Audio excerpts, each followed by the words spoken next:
host asked about car avionics works. This is a bit of a surreal moment this evening to have this done. Quick recap for anyone who hasn't seen this car before. This is an AE82 Corolla FX GT. This came to me, God, I want to say it was a short after Christmas this time, for a running issue, which was related to 40-year-old wiring gremlins. When you're dealing with stuff this old, there's always the question as to, do you want to modernise it? And between myself, Aaron Ennis, and John, who owns this, it's something we mutually agreed upon. It just made the most sense. If you're digging into the wire and to fix it, that's one thing. You can see my lovely fan work there from the ECU. We'll talk about that in a minute. To address the wiring is one thing, but at the end of it you still have 40-year-old sensors, etc. So this is now running an Omex 600 full standalone engine management system. We've upgraded to a Boss wasted spark oil pack, custom made in-house HT leads, so they're a bit of a weird one. They're like an M4 end with the SAE 6.5 end for the spark plug. Designed and custom designed, 3D printed, and had that CNC'd.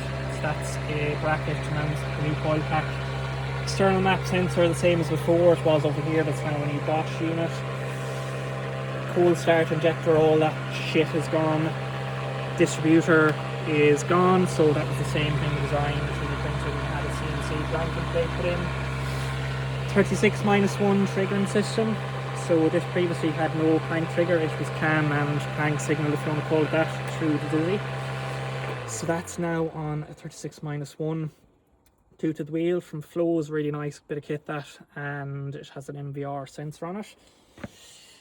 The engine side of the wiring is all span new. I was just finishing off a few bits today, so I'm running AE82 high impedance injectors, so I had to re-pin the plugs to suit those today.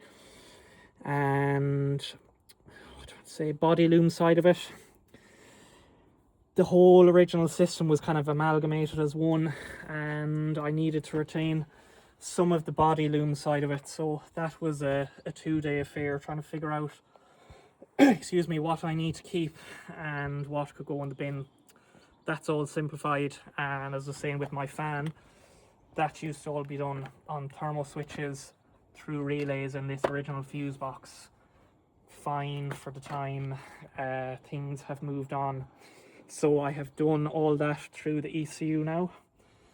There is an output on the ECU which will show you my little panel in here with a fuse box and relay box, but that triggering is all controlled through there, so there's a new relay for the fan inside and it's all controlled through the ECU.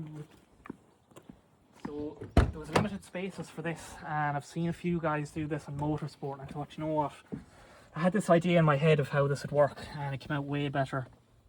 So I've made up this custom aluminium panel which sits up in the footwell here, and it's still tucked kind of up and back enough that it's not in the way of feet. So the Omex 600 ECU is mounted there, and I say everything kind of dedicated to this lives in this area. So there's a fuse box up here now. I've got away from a lot of the functions in the original engine bay fuse box, the same reason those relays can't be got anymore. So these are standard 4 or 5 pin relays now. 16mm squared cable ran from the battery back in here. As you've seen in the engine bay, I didn't mention that, it's all wrapped in that standard OEM style conduit or corrugated tubing that Toyota would use. Excuse me. So ECU, a new fuse box that controls ECU, rad fan, fuel pump. It has a driver for the tacho because that was originally done through the coil, and I want to retain the OEM tacho, which we've done, so there's a converter in there for that. And I think there's a few other things. That's all on Deutsch connectors, and you can see there's one there for the fuel pump wiring as well, so if you want to get in there for maintenance, it's really nice. Disconnect power cables, there's 2 Deutsch connectors and 4 M6s, and the whole panel drops out. Not that you'd really need it in there for maintenance, but it's just a really neat and nice way to do it. It's kind of what's the word I'm looking for, like a modular approach. So that is that. I brought the laptop out with me so you can still plug the Sonoris as a 232 cable. I brought the laptop out just to look at some data off it, but it runs really well now, in fairness. It is on a startup calibration, so it will need to be mapped. It's an open loop system, alpha N, so there's no lambda sensor in it, the same as the original. It can be added in there. There's the functionality in the Omex to run a closed loop system, which is really nice, so you can always add that in if you want, but it's still on the alpha N for now. And what else did I mention? Semi-sequential injection now, wasted coil spark, crank trigger system. I think that's mostly it. AE82 sensor, air intake temperature sensors there now. It used to be on the manifold, but the heat soak, so that was another 3D printy job. But yeah, delighted to have it out. It's been, I don't know if John will see this, John who owns this, he's been very patient with me, and it's taken way longer than I thought. Way longer than he thought, I'm sure. But you can see with the quality of the work, I'm really proud of this. It's my Mona Lisa now, I think. Yeah, what do you do? My camera person is doing this. I know John is going to bring this out to shows, and I think it's the perfect example for people to look at it and you can see what I'm about. I love these old machines. This is many years of experience to get to this point to be able to do this stuff, but this was always the dream, and this was the dream with the business.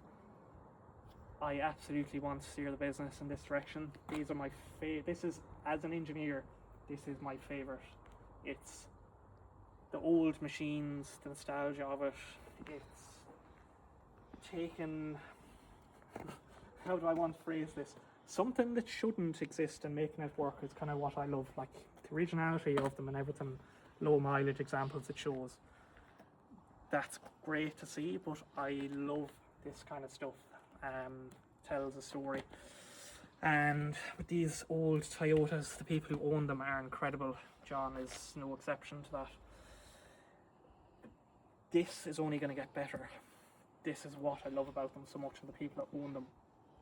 It's a 40-year-old car, but it's going to evolve from this point on, so I'm privileged and honoured to be let do this on it and to deliver it like this, but I know this car is going to improve and improve, but Sinead, because I'll stay here all day and talk about it, but I'm sure people, if you want to see specific details, do ask now, because we'll be going home very soon. I'm sure John will be glad to see it, so yeah, if there's anything in particular you want to see, do ask and we'll show you. Thanks very much.